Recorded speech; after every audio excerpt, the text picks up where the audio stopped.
வாங்க, ஒரு நாட்டோட கதைய அதோட கொடி மூலமா தெரிஞ்சுக்கலாம். இது கேப் வெர்டேவின் கதை. ஆழமான நீல நிற கடல், 10 தங்க நட்சத்திரங்கள். இதுதான் கேப் வெர்டேவின் இப்போதைய கொடி. ஆனா இந்த கொடிக்கு பின்னாடி ஒரு பெரிய கதை இருக்கு. அதை தெரிஞ்சுக்க நம்ம கொஞ்சம் பின்னோக்கி போகணும்.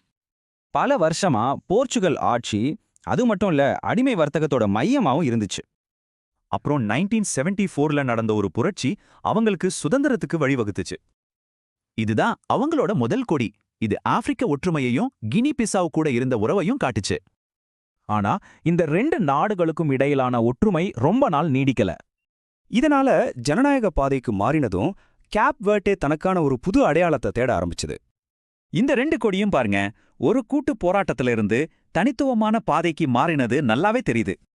சோ 1992ல இப்போ நாம பாக்குற இந்த கொடிய அதிகாரப்பூர்வமா ஏத்துக்கிட்டாங்க. சரி, இந்த கொடியோட அர்த்தத்தை பார்க்கலாம். 10 நட்சத்திரங்களும் அங்க இருக்கிற 10 முக்கிய தீவுகளை குறிக்குது. அதுவும் வட்டமா இருக்கிறது மக்கள் எவ்வளவு ஒற்றுமையா இருக்காங்கன்னு காட்டுது. இப்போ கலர்ஸோட அர்த்தம் என்னன்னு பாப்போம். ஒவ்வொரு கலருக்கும் ஒரு ஆழமான அர்த்தம் இருக்கு. இன்னைக்கு ஆப்பிரிக்காவிலே ரொம்ப நிலையான ஜனநாயக நாடுகள்ல ஒன்னா கேப் வெர்டே இருக்கு.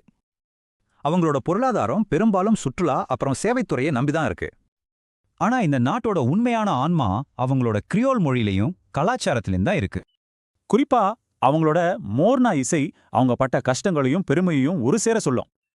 அவங்களோட தேசிய கீதத்துல வர்ற இந்த வரி அவங்களோட மன உறுதியை காட்டுது.